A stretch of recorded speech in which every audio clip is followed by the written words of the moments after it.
Bonjour et bienvenue dans cette nouvelle... Et voilà, 2015, l'aventure continue avec moins de moyens, moins de cheveux, mais toujours autant de passion. Waouh, mais c'est beau ce que je dis. Je crois que je pourrais m'écouter parler des heures en me caressant le téton. Tout d'abord, merci à vous d'orienter vos globes oculaires vers cet écran et d'être plus ou moins geek. D'ailleurs, en parlant de ça, ce Geektionnaire numéro 25 porte justement sur... Plus ou moins geek. Et hop, courant 2011, Plus ou moins geek germe dans l'esprit tortueux de David Frissino et Mylène Baradel, qui souhaitent créer une émission croisant les différentes facettes de la culture geek. Internet, jeux vidéo, séries télé, Japon, BD, cinéma, jeux de plateau, cosplay, etc., etc., etc. La première saison, celle qui torche les plâtres, est diffusée le 19 septembre 2011 sur Vosges Télévisions. 19 septembre 2011, soit 8 jours et 10 ans après le World Trade Center. Quelle coïncidence! Puis sur d'autres chaînes francophones locales, en partenariat avec KZTV et Dailymotion. En 10 épisodes mensuels de 52 minutes, elle mobilise 5 personnes à la déco et 15 personnes à la technique. Chaque émission possède un thème. Les 6 chroniqueurs en plateau sont Erel pour la culture japonaise, François pour le web, David pour les séries télé, Fred pour les jeux vidéo, Laurent pour les BD et romans, Rurik pour le porno, Rurik pour le cinéma, il y a aussi une interview, un reportage, et ça se termine par l'actu des sorties. La voix off, c'est Doc Brown de Retour vers le futur. Le décor est d'enfer, on y apprend plein de choses, mais l'équipe ne se connaissant pas encore assez, c'est un peu froid du cul sur le plateau. D'autant plus que le tournage a eu lieu en août, mais à Épinal. Et sans chauffage dans le studio, ils se sont un peu pelés les miches.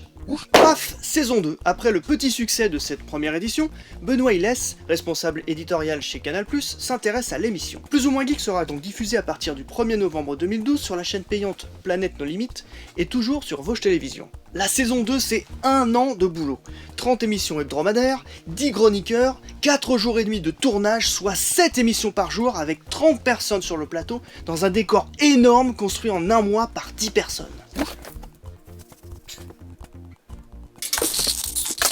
25 minutes de chronique extérieure, 25 minutes de plateau nécessitant 6 monteurs, 2 assistants de prod et 2 mixeurs. On a aussi Franck et sa shopping list, des reportages effectués par les chroniqueurs lors des conventions et 3 nouvelles rubriques extérieures. Histoire et nouvelles technologies avec Baptiste et Nico. Cosplay avec Yumi.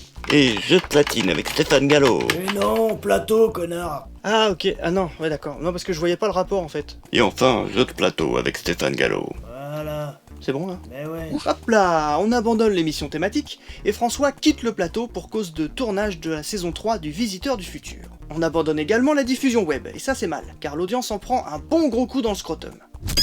On change aussi de générique. La musique est de Rurik Salé, l'animation du générique est de François Châtelain, et le sound design, c'est Bibi.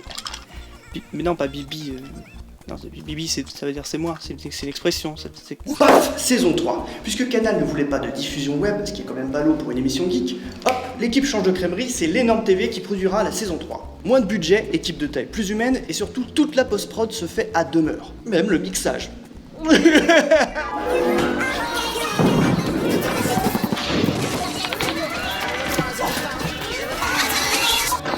Ouais, David. Salut Coco. Bon écoute, on va pas tergiverser les tortilles du cul, t'es viré, y a pas besoin de mixage pour la saison 3 parce que Énorme TV a déjà un mixeur. Et en plus je le paye pas, c'est cool non? Ouais c'est bon, chiale pas, et bon écoute, je te file 2 minutes dans l'émission, tu fais ce que tu veux, du moment que ça me coûte rien, ok? Fais ce que tu veux, fais ce que tu veux,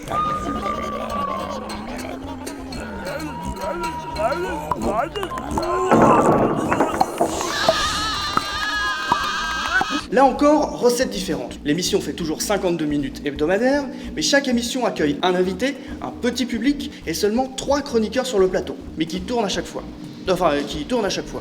De plus, on accueille Carole, qui s'occupe des mangas, et Joe, voix off de la saison 2, qui reprend la rubrique série télé, David préférant se consacrer uniquement à la présentation de l'émission. Nico, précédemment chroniqueur histoire, rejoint le plateau pour rubriquer les jeux vidéo. Les rubriques de Fred et Seb et Terrell, remaniées pour l'occasion, sont tournées à part. On retrouve toujours Yumi et Stéphane dans leurs rubriques respectives, des reportages, des interviews, ainsi que 3 nouvelles rubriques. Rudy Pomared, créateur des web-séries Damned et Flanders Company, revient sur les faits marquants geeks des années 80 à 90. Baptiste Poulain, précédemment bien coiffé, présente Science Friction et démonte scientifiquement tous les clichés du ciné. Quant à moi, je présente la rubrique que vous êtes en train de regarder actuellement. C'est marrant ça.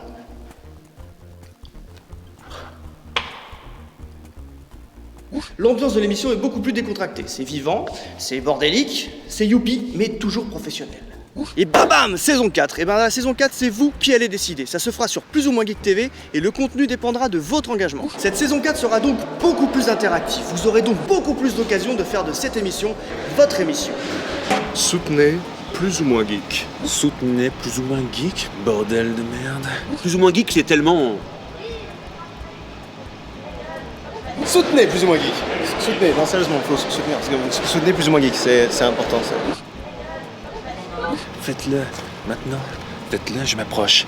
Vous soutenez, hein. Soutenez plus ou moins Geek. Une seule adresse, la chaîne YouTube de Plus ou moins Geek TV. Alors abonnez-vous si c'est pas encore fait. Et d'ici là, bise et bonne choucroute.